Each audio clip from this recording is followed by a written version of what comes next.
Howdy guys, in today's video we're going to be looking at your contour engraving, and this will just be an example video on how to do it in RouterCAM. But before that, let's have a quick intro first.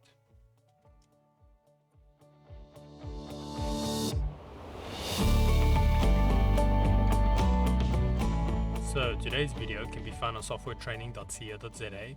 We make short and easy to watch problem solving videos, and we also have daily updates. Otherwise, back in the program here. So now just a quick reminder, this is only example videos. Your actual process will vary, and this will also be a mini series on the processes we could be taking with the different tools. So now today we're looking at the contour engraving. So I've just done a basic setup here. I left the cut lines on a different layer. So now what we're going to do is just set up these two for contour engraving. So I'm going to perhaps make the top one a bit deeper than the am.co.za, and then obviously you could shape this like a coaster or something like that, or maybe this will be a board on the wall. You could obviously do cut throughs, but you could also, like I mentioned before in previous videos, you could set up multiple different tools. So maybe one you want a complete cutout and other one just the actual engraving. But for this example, we're just going to engrave both. So we're going to make sure our settings are set up right, still our paths, which we covered in previous videos. Toolpaths all right, our origin is at the right place, or 0 point. And then we'll set up the first one first, a RouterCAM. I'm going to click here on the contour engraving. Now you can name this what you want. I'm just going to call this RouterCAM because I don't have too many layers, so it'll be easy for me to quickly identify what's happened. I'm going to leave that on 1 mil. You can always go show diameter, preview different sizes, but I think it's going to get messy once I up the engraving size or the tool. Now these ones I'll keep on the left or inside, just so it stays nicely within our lines, so it's nice and clean at the end. I'm going to leave all of these things the same, but I want to set the actual engraving height. So let's say we're working on about a 3 mil, then I might just set this to maybe 2 mil, so have the other one 1 mil, so you can kind of get a little bit of a depth variation in the two. I'm going to leave this one the curve precision low, although there's a lot of curves, so let's leave that at what it was, 0.3.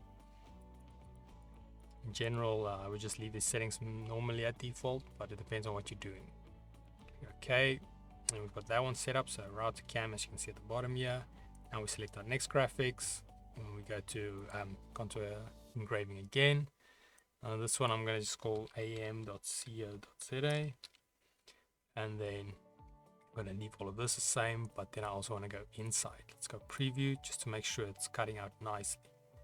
So as you can see, if we had to increase this tool, it starts messing up with this graphics.